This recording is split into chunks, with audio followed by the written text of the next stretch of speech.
রাজধানীর গ্র্যান্ডিউজ ক্লাবের সামনে গ্যাস লাইন ফেটে অগ্নিকাণ্ডের ঘটনা ঘটেছে। ঘটনাস্থলে দমকল বাহিনীর দুটি ইঞ্জিন গিয়ে আগুন নিয়ন্ত্রণে আনতে সক্ষম হয়। জানা গেছে, রাস্তায় কাজ করতে গিয়ে গ্যাসের পাইপ লাইন কেটে যাওয়ায় এটি থেকে আগুন ধরে যায়। এতে পুরো এলাকায় তীব্র আতঙ্ক ছড়িয়ে পড়ে। ঘটনার খবর পেয়ে দ্রুত ঘটনাস্থলে পৌঁছে যায় দমকল বাহিনীর দুটি ইঞ্জিন। তারা আগুন নিয়ন্ত্রণে আনে। অগ্নিকাণ্ডের কারণে আশেপাশের এলাকায় আতঙ্ক তৈরি হলেও কোনো হতাহতের খবর পাওয়া যায়নি। ঘটনার পর পাইপ লাইনের মাধ্যমে গ্যাস সরবরাহ প্রক্রিয়া কিছু সময়ের জন্য বন্ধ রাখা হয়। আগুন নিয়ন্ত্রণে এলে পাইপ লাইনের কর্মীরা এলাকায় বিভিন্ন লাইন তদারকি করে দেখছেন, যাতে ভবিষ্যতে এ ধরনের কোনো দুর্ঘটনা এড়ানো যায়।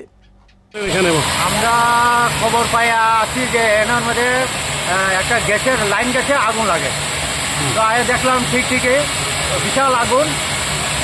এরপর আমরা জানি যে এটা জল দেওয়া নিবা সম্ভব না। এরপরেও আমরা যথাযথভাবে সম্ভব চেষ্টা করে আগুন নিভিয়েছি। এখন গ্যাসটা অফ করতে হবে।